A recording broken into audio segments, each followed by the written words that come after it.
Hello students, welcome to our official YouTube channel of Moza class. We have already discussed 8 lectures, okay? And in this lecture we are going to discuss continuous distribution of charge, and then we will discuss some numerical problems. Okay, let's start.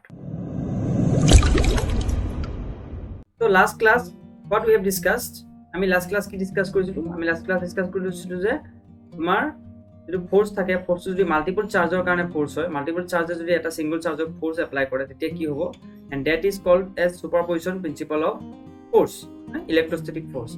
Okay, and we have also discussed the definition for superposition principle. Okay, now we are going to discuss about continuous distribution of charge. The continuous distribution মানে কি, এতিয়া কি হ'ব, এতিয়া তোমাৰ যেটো charge আছে, আমি আগতে চার্জটো গোটা গোটাকে পাইছিলো, এটা সিঙ্গল ডিসক্রিট চার্জ পাইছিলো। সো ইয়াত এটা চার্জ আছে, এনেকুৱাকৈ আমি চাৰ্জবোৰ পাইছিলোঁ। চ' চাৰ্জবিলাকক Q1 Q2 এনেকুৱা নাম দিছিলোঁ আমি, হয়নে? ফাইন। কিন্তু এতিয়া আমাৰ কি হ'ব, চাৰ্জটো এনেকুৱা টাইপৰ ডিসক্ৰিট নহ'ব। আমি নাজানো যে চাৰ্জটো ক'ত কিমান কিমান পৰিমাণৰ আছে, কিন্তু আমি এটা বস্তু জানিম, দ্যাট ইজ কল্ড, সাপোজ আমি ক'লো এটা লাইন বুলি। লাইন মানে এটা ৱায়াৰ নিচিনা এটা লৈ ল'লো, ঠিক আছে? এতিয়া আমি ক'ম যে এই ৱায়াৰডালত চাৰ্জটো ডিস্ট্ৰিবিউট হৈ আছে, ইকুৱেলি ডিস্ট্ৰিবিউট হৈ আছে। ইয়াত সকলোতে চাৰ্জ আছে, কিন্তু টোটেল চাৰ্জটো আমি ক'ব পাৰিম কিউ বুলি ধৰি ল'লো। কিন্তু ইয়াত ক'ত কিমান চাৰ্জ আছে আমি এইটো নাজানো, কিন্তু আমি এটা বস্তু জানিম যে যেহেতু charge is equally distributed, so' what we can say simply that there must be equal charge density. Okay, তো এতিয়া আমি চাৰ্জটো সিঙ্গলকে নকৈ পিনে আমি কম ইকুৱেল চাৰ্জ ডেন্সিটি বুলি। ইয়াৰ লেংথটো যদি আমি কওঁ যে the total length of this wire is suppose L and the total charge within this whole length is Q বুলি যদি আমি কওঁ, then we can say that এটো আমি কম linear charge density. Fine, it is called linear charge density. Linear charge density. Linear charge density আমি কি কম, charge per unit length, that will be linear charge density, and it is denoted by lambda. So lambda is called linear charge density and it is denoted by আমাৰ কি হ'ব, Q by L. So আমি Q by L মানে lambda বুজাব। আৰু in general আমি কি কৰোঁ, যেতিয়া আমাৰ চাৰ্জ এটা দৰকাৰ হয় কিন্তু বস্তুটো আমাৰ লেংথত আছে বা লিনিয়াৰ চাৰ্জ ডেন্সিটিত আছে, তেতিয়া আমি চাৰ্জটো কেনেকৈ উলিয়াম, মানে আমি কলম ফৰ্মুলাত চাৰ্জটো ভৰাব লাগিব। তাৰ কাৰণে আমি সিম্পলি কি কৰিম, ইয়াৰ পৰা আমি Q ইজ ইকুৱেল টু ল'ম, কি হ'ব, lambda into L, সেইটো চাৰ্জ ডেন্সিটি হৈ গ'ল। Charge per unit length will be linear charge density. Similarly let us go to, সেইকাৰণে কণ্টিনিউৱাছ চাৰ্জ ডিস্ট্ৰিবিউশ্যন বুলি কৈছে, ঠিক আছে? তো সিমিলাৰলি আমি যদি যাওঁ, লিনিয়াৰ চাৰ্জ ডেন্সিটি হৈ গ'ল, তেতিয়া আমাৰ কি হ'ব, সাৰফেস এটা হ'ব পাৰে। তো আমি come surface charge density, surface charge density.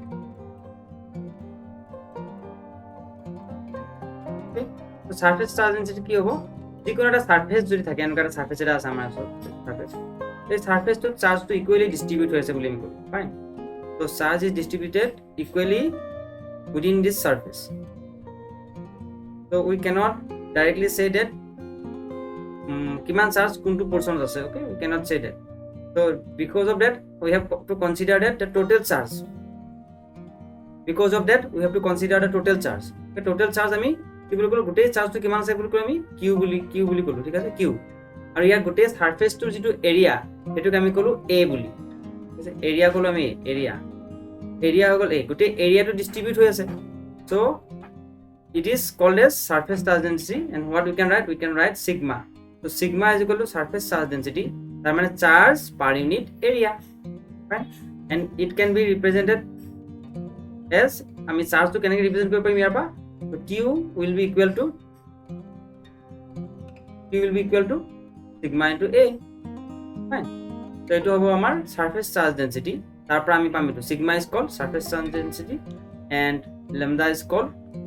length or linear charge density। আৰু এটা আমাৰ কি থাকিলে, সাৰফেস হৈ গ'ল যেতিয়া, এতিয়া আমাৰ নেক্সট এটা থাকিলে ভলিউম, তো এইটোক আমি ভলিউম চাৰ্জ ডেন্সিটি।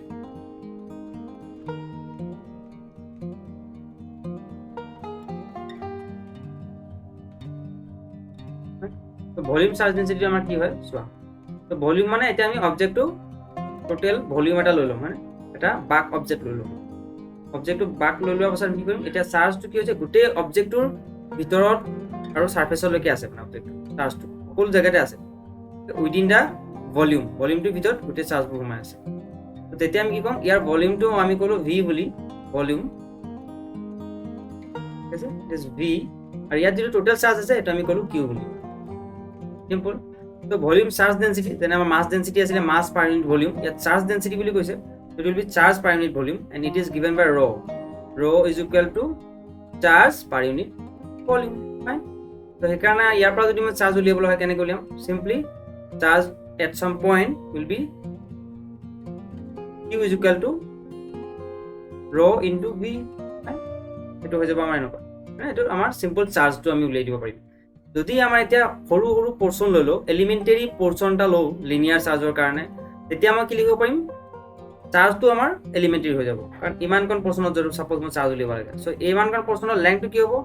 dl হৈ যাব উই নো l আৰু dl মানে dl হৈ যাব তেনে চাৰ্জটো dq হৈ যাব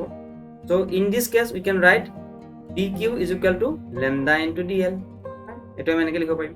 সিমিলাৰলি ইয়াত যদি আমি চাওঁ ইয়াত মই স্মল পোৰশনটা যদি ললো সাৰফেসত এটা এটো লিখিম মই dA to area element বুলি কম যেনে length element dl এটো area element da তেনেহলে তাৰ কাৰণে আমাৰ চাৰ্জও তাত বহুত কম থাকিব এটো আমি কম dq so dq can be written as sigma into da similarly আমি যদি ভলিউমেট্ৰিক এলিমেন্ট এটা ললো তেতিয়া কি হ'ব চাবা তে ভলিউমেট্ৰিক এলিমেন্ট মানে আমি কি লম dv লম মানে সো ইয়াত এটা সৰু পোৰশনটা আমি ললো ইয়াত এটা সৰু পোৰশনটা আমি ললো ভলিউম লম ঠিক আছে তো ভলিউম ললে this is called dv and yato dq charge homa thakibo so dq will be simply rho into dv right so that will be our equation for volumetric charge density surface charge density and linear charge density hope you have understood this is very easy very simple mass per unit volume jane ke uliam charge per unit volume uliam mass per unit length jodi uliam paru eta ami charge per unit length uliam simple etia ami jodi coulomb law to likhu in terms of continuous charge distribution ami continuous charge distribution pai koru eta coulomb law to ami kela keli so coulomb force to amar asile f is equal to 1 by 4 pi epsilon naught moi scalar form likhichu okol epsilon naught q1 q2 by r square enuka asile amar r square ar vector form likhile r cap ahibo eto vector form hoye mane etia motu yat q nai মানে ইয়াত এটা charge তোমার কি হয়েছে এটা charge density হৈ আছে মানে সো এটা চার্জ ধৰিলো এনেকুৱা হৈছে মানে ইয়াত এটা চাৰ্জ আছে q1 বুলি ফাইন আৰু এটা চাৰ্জ নহয় আৰু এটা লেংথ আছে ইহতৰ মাজত মোৰ এটা ফোৰ্স তুলিব লাগে তাৰ কাৰণে মই কি কৰিম এতিয়া এটা পোৰশন মই ধৰিলম ইয়াৰ ডিসটেন্সটো মই r বুলি যদি কও ইয়াৰ যিকোনো এটা পোৰশন মই লেংথ এলিমেন্ট ধৰিলম যিটোক মই কম dl ফাইন dl বুলি কম এতিয়া ইয়াত এটা চার্জ থাকিব যিটো চার্জ আমাৰ চার্জ ডেন্সিটি পা উলিয়াব লাগিব হয়নে সিম্পল হ'ব এটো ইয়াত কিমান চার্জ থাকিব এটা এই dl ত কিমান চার্জ থাকিব হেতু ইন্টাৰেক্ট কৰিব ইয়াৰ লগত তো এটো যদি মই কৰিব যাও সিম্পলি ইয়াত dq চার্জ থাকিব ফাইন তো আমি কুলম্ব ফোর্সটো কেনেকৈ হৈ যাব এতিয়া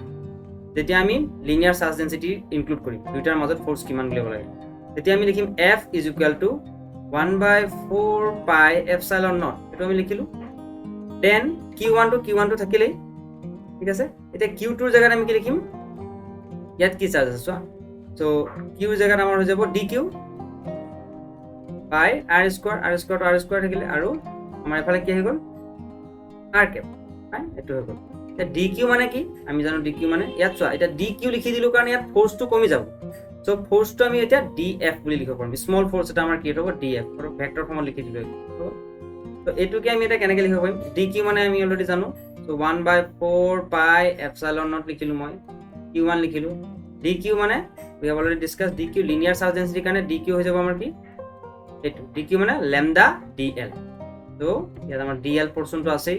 তো এতিয়া আমাৰ হ'ব lambda dl by r square into r cap fine এতিয়া আমি এটো পালটা স্মল ফোর্স মানে স্মল ফোর্স যে গুটে লেংথটো কাৰণে এটা ফোৰ্স থাকিব গুটে লেংথটো ইয়াৰ পৰা ইয়ালে আছে তো গুটে লেংথটো কাৰণে এটা ফোর্স থাকিব তো এটো মই কও যে 0 to l মানে ইয়াৰ পৰা 0 ধৰিছো গুটে লেংথটো l বুলি ধৰিছো এতিয়া আমি কি কৰিব লাগিব we have to integrate fine to integrate korle ki hobo simply integration of df we know integration of df is nothing it is f ami f palu so that will be equal to q1 to integrate nohoy 4 pi epsilon naught all are constant that will not get integrated okay integrate nohoy ta thakibo amar ki a part to jodi moi integrate kore nokabo integration of lambda dl by r square into r cap fine eto ami integrate koribo paro এতিয়া আমি এই যেটো r আছে এই r টো in terms of কি লিখিব পাৰো আমি পজিশন ভেক্টৰ লিখিব পাৰো মানে যদি আমি পজিশন ভেক্টৰ লিখো তে ফোৰ্স টো এনেকৈ লিখিব পাৰিম আমি ফোৰ্স অন 1 বিকজ অফ 2 তাৰ কৰেসপন্ডিং পজিশন ভেক্টৰটো আমি লিখিব পাৰো r2 minus r1 এনেকৈ লিখিব পাৰোঁ বা r1 minus r2 মই আগতে লাষ্ট ক্লাছত মই নোটেশ্যন কৈছোঁ তো ইয়াৰ কৰস্পণ্ডিং এনেকৈ আমি লিখিব পাৰোঁ ফাইন এতিয়া এইখিনি যদি আমাৰ লিখা হয় কেনেকুৱা হ'ব এতিয়া then we can write force I'm not going to use the integration directly I can write force F suppose 1 force on 1 because of 2 that can be written as মই q1 লিখিলোঁ q1 by 4 pi epsilon naught লিখিলোঁ and that integration লিখিম আমি একেটাই lambda লিখিম একেটাই dl লিখিলোঁ হেতুকে এতিয়া r square জেগাত আমি কি লিখিম r2 vector minus r1 vector ইয়াৰ হৈ যাব মডুলাস এটো হৈ যাব স্কয়াৰ আৰু r cap মানে আমি কি লিখিব পাৰিম আমি জানো যে r cap is nothing r cap is equal to vector r by r মানে মডুলাস অফ r সেইকাৰণে আমি vector r by modulus of r লিখিলে ভেক্টৰ r হৈ যাব r vector r2 minus r1 divided by modulus of r মানে r এটা আহিব ইয়াত r2 minus r1 এটো হৈ যাব আমাৰ ফৰ্মুলাটো কাৰ পজিশন ভেক্টৰৰ ওপৰত ডিপেন্ড কৰি মানে in terms of position vector so এতিয়া আমি এটো কি লিখিব পাৰিম q1 by 4 pi epsilon naught integration lambda dl by ইয়াত তোমাৰ r2 minus r1 স্কয়াৰ ইয়াতো r2 minus r1 আছে সো দুটা মাল্টিপ্লাই হৈ যাব কাৰণ এটা স্কেলাৰ কোয়ান্টিটি হয় so r2 minus r1 whole cube fine so eto ami ki palu ami force at 1 because of 2 and this is for the linear charge density so linear charge density kane swa in terms of eto jitu asile eto amar q2 asile q2 jaga ami eta lambda l by lambda dl fine so similarly jodi ami charge density to surface or karone sao so surface or karone simple f21 12 ba 21 ji likho so yat q1 ahile তাৰছত তোমাৰ আহিব 4 pi epsilon naught আৰু এটো হ'ব ইন্টিগ্ৰেশন ইয়াত কি হ'ব সাৰফেসৰ কাৰণে আমি জানো সিগমা তো সিগমা dl নহব কি হ'ব da ফাইন ইয়াত sigma da in terms of in place of q লিখিছো আমি বাকি কিটা একে থাকিব আমাৰ fine so r2 minus r1 similarly volumetric charge density কাৰণে যদি আমি ফোৰ্সটো চাও ভলিউমেট্ৰিকৰ কাৰণে আমাৰ একেটাই হ'ব q1 ইয়াত লিখিম q1 ইয়াত লিখিম 4 pi epsilon naught integration rho ev by r2 minus r1 okay এটা আমাৰ হৈ গল হোল কিউব ইয়াত আমাৰ এটা বস্তু থাকি যাব এটো হ'ব r ভেক্টৰ লিখিব লাগিব মই ইয়াতো লিখিব লাগিব r ভেক্টৰটো r2 minus r1 ঠিক আছে তো আমি লিখিব লাগিব এটো ভেক্টৰ সাইন হ'ব ভেক্টৰ হ'ব তাৰপিছত ইয়াতো আমি লিখিব r2 minus r1 কাৰণ কিউব লিখি দিছো সেইকাৰণে আমি এটো লিখিব লাগিব ইয়াতো আমাৰ আহি যাব r2 minus r1 fine so this is the case where we have discussed about continuous charge density continuous charge density আমি ডিসকাস কৰিলো কেনেকৈ continuous charge density to আমি in terms of charge to আমি in terms of continuous charge density লিখিব পাৰো and লিখাৰ পাছত আমি ফোৰ্স বোৰ কেনেকৈ লিখিব পাৰো so in next class we will discuss about some numerical problems okay problem discuss কৰিম তাৰছত আমি